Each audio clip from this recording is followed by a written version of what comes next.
vortex. Do you like that I call you the vortex?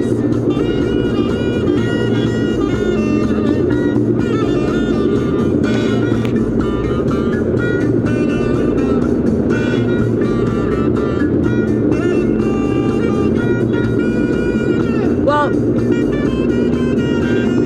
the internet has the word net in it for a reason, okay? The internet, the World Wide Web, webs are designed to catch things. So,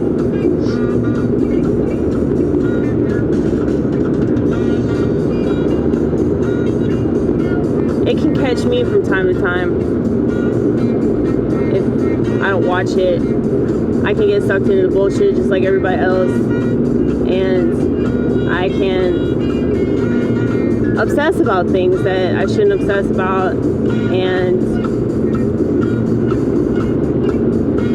I can fret about all the things that I don't think I'm doing right. So I go on the Insta spam to talk to my Jew who is now living in Jerusalem. If you don't know who that is, you're not really a fan, okay? You're not an Amy Gross, iconospastic, kaleidoscopeANON superfan, okay? kaleidoscopeANON is the Rumble account that I have. For those of you YouTubers that aren't conservative enough to join a website that hardly anybody knows about, but conservatives that aren't really that conservative. There's the occasional liberal on that site, but it's mainly for people that think that they're fighting censorship. I mean, granted, there is some stuff that you can say on there that you can't say on YouTube, but if nobody knows about it, then what does it matter that you said it? You know what I mean?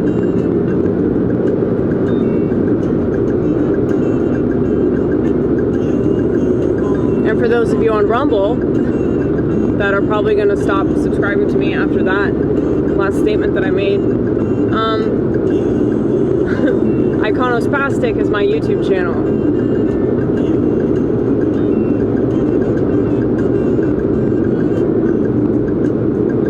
Man. Should I do more live streams?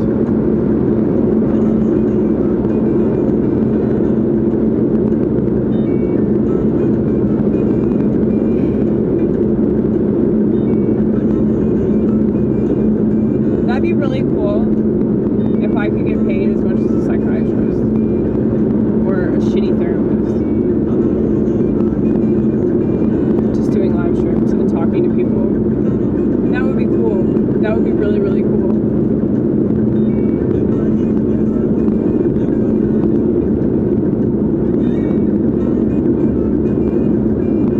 I just want to go to the beach. Maybe I should like start a GoFundMe. Send me to the beach. You know, if I made up some story and I said I was dying or something, like people would give me money.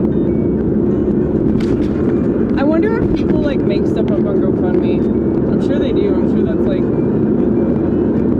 probably way more of a thing than anybody would want to admit. But I was thinking about, you know, this genZ lingo,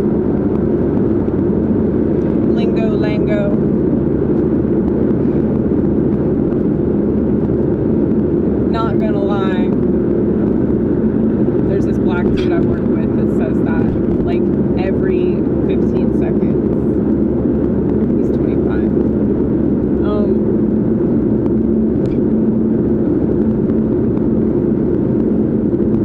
So I pay a lot of attention to like trends and stuff like that, and I realized that there aren't like hardly any people talking about that sort of thing because they're not really observing what's going on. They're like really immersed in it. And I'm not mad about that. I'm not, like, the older that I get, the less I give a fuck about all this stuff. because it's like, I don't know. They made this choice. Society, all these people made this choice, whether it was conscious or not. I can try to raise the consciousness all I want, but it's just kind of frustrating me doing that because I don't think that most people give a fuck, you know? And all the comics that are older than me are like telling me the same exact thing. They're like, nobody cares. I mean, nobody cares. So I just have a responsibility to myself to do good jokes, and I don't really feel like I'm living up to that. Just looking at my notebooks and like seeing how clever I can be sometimes, but I'm not really applying it right.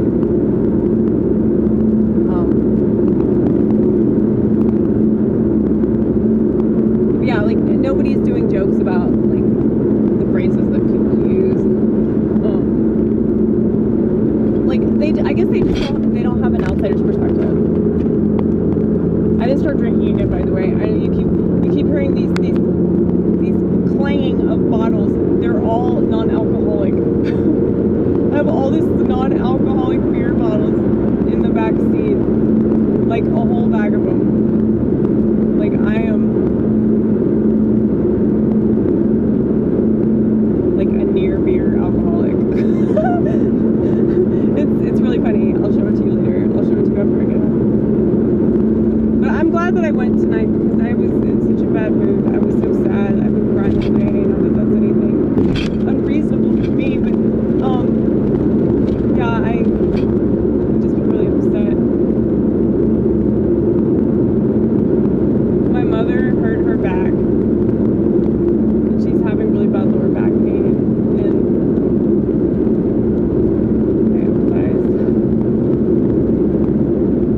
I would not wish lower back pain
about gym class or something.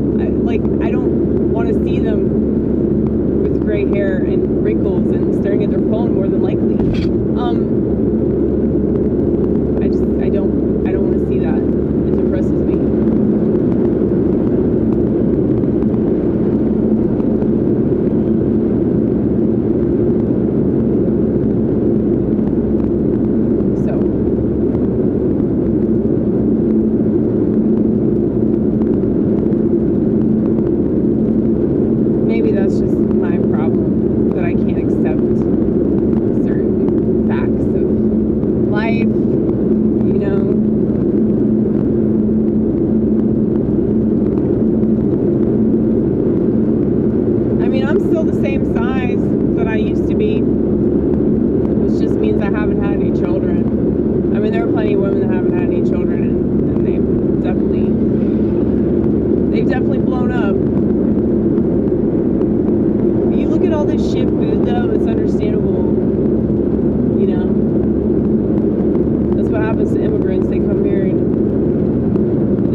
Associate it with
rid myself of things that I think I should have next to me at a certain point of the day, every day, because I think, oh, this helps me, but it's not really helping me that much.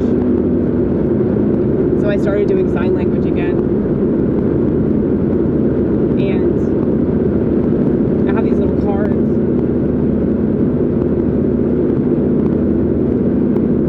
So on one side of the card, it's the word, and then on the other side, it shows you what the sign is and how to do it. And I got this pack of index cards back when I quit smoking cigarettes. Now, I didn't continue signing. I thought this was such a brilliant idea, too, because I was like, I gotta find something to do with my hands. So, sign language, right? That's what it is. Sign language. Or no, D. It's D, so. Sign language. Anyway.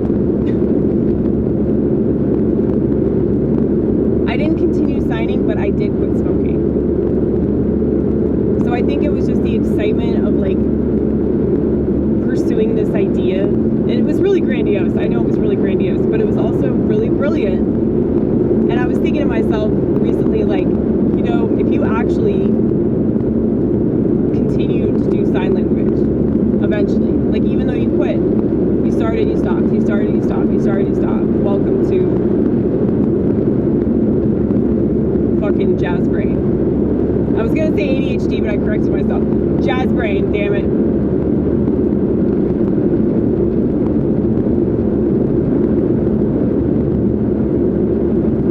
Like, I was thinking if you do it, like it doesn't matter how long it takes you to do it. If you do it eventually, you did it, you know? And you should stop beating yourself up because it takes you a while to get things done, you know? Because eventually it'll pay off.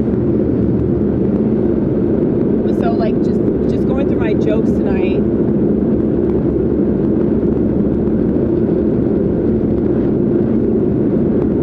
and just hearing a lot of really bad jokes, it's inspired me to write better jokes. So hopefully that's what I'm gonna do when I get home. I mean, you know, I'm probably gonna play music too, but yeah. Anyway, the point I was trying to make before, not gonna lie,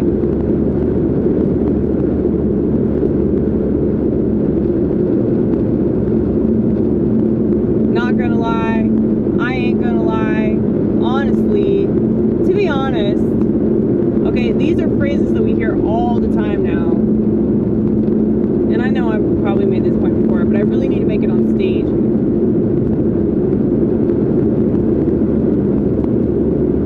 But I don't know if there's a joke, or if it's just like a speculation that I'm making about society and how much everybody lies.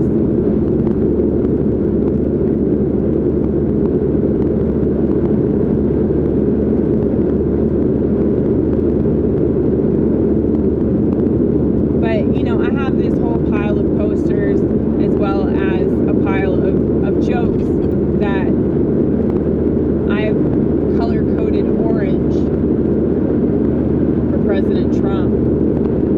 But it's controversial, politically incorrect. Like he is. That's why we liked him. I like politically incorrect people. I like offensive people that piss off overly sensitive candidates. So he will always have my respect for that reason alone. But, you know, other than that, I kind of sort of think he's a piece of shit. But, like, I do appreciate how much annoying ass women hate the fuck out of him. So,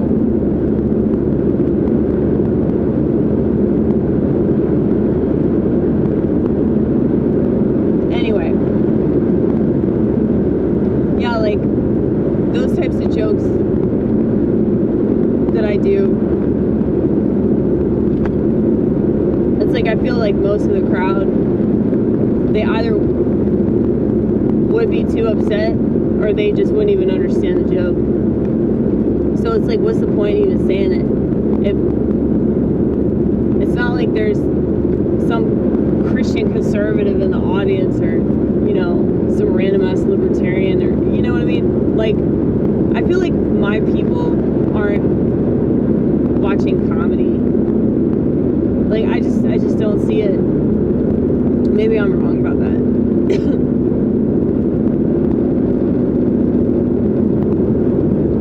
So it's like I have to appeal to liberals, you know?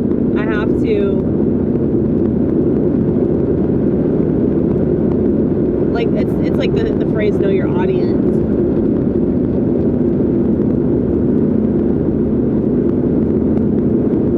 But I think that would be a real success. Like, if I'm able to win over people that would typically hate my guts, I think that that's more important than winning over people that would already agree with me, you know? That's why it means more. If black people like a white person, it means more. Like, I don't care what anybody says. Like, I would much rather have black people laughing at my shit than white people. Because that means that I've been able to transcend something, you know?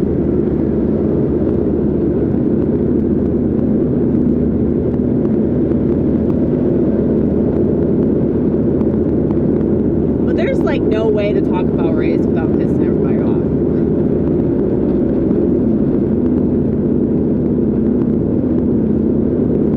Like, everyone just gets all like about it. It really doesn't matter what color you are.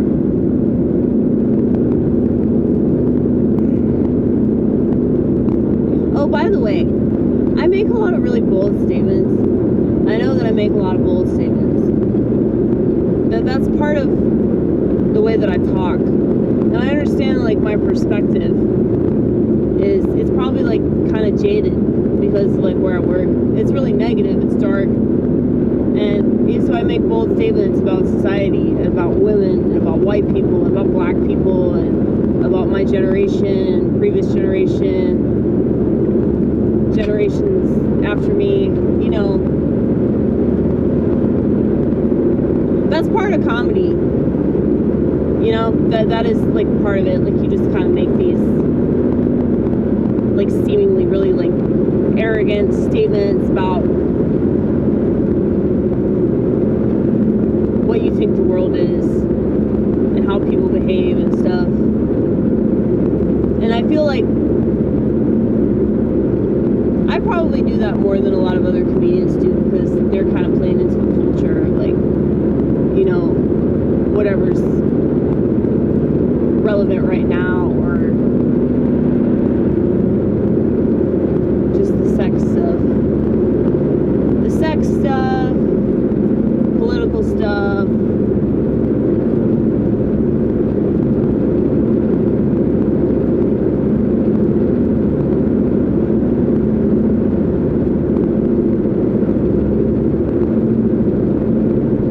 IUDs, okay. Drugs. It's like drugs. Everyone's obsessed with drugs. But yeah, like, I know I don't know everybody. Like, especially when I talk about females, you know, I know how it comes across to women. And how it comes across to men, too, because men will get offended because they have a mom that's cool, or a wife that's cool, or a sister that's cool, you know? Obviously, I'm not talking about that bitch. You don't have to take it personally.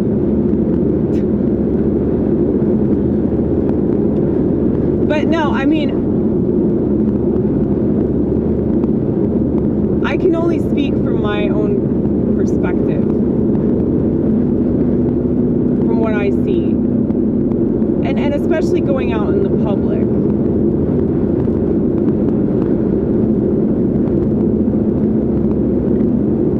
But if I'm wrong, then that's fucking fantastic, man. Like, that's the best. I'd much rather be wrong about people. But But I still have to say what I have to say, you know? Like, I still have to talk shit about all these phone junkies. Mainly for the children. The reason I do it is because of the Gen Zs that I love so very much, my favorite generation of all time. You guys have fared very well considering what your shit parents force you to endure. But yeah, so Gen Z and then of course Gen Alpha. And so when I talk mad shit about technology and social media addiction and a lot of what we see with psychiatric medication, like how many people are on psychiatric medication, I think it has a lot to do with phone dependency, and those things are correlated.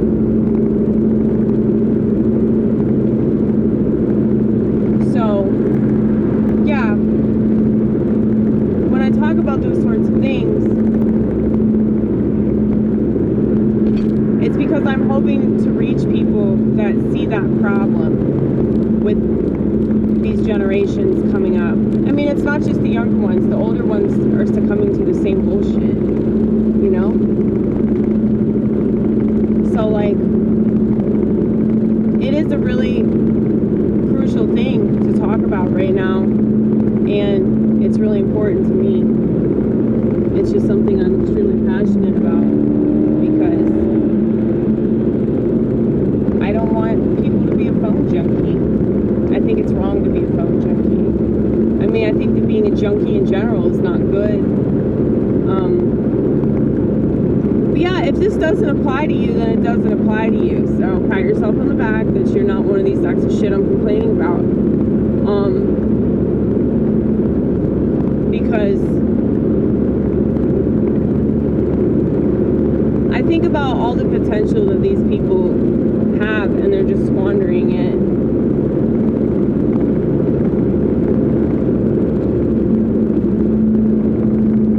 And it just makes me really sad. Like, just walking around a grocery store, it's like all these people just look dead, you know? Walking anywhere, like a fucking gas station, or maybe not a library, you know? So I understand there are people out there that don't fit this description. There are places I could go where, like, people are still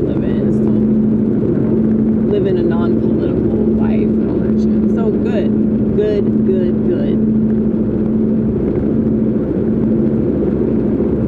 But I do believe that God chose me to see this darker side of everything, and He gave me a ball sack inside of my brain so that I could talk about it when nobody else would talk about it. And being unabashedly unmedicated schizophrenic in hopes that somebody kills my ass so that I don't have to kill myself. And that is a funny fucking joke!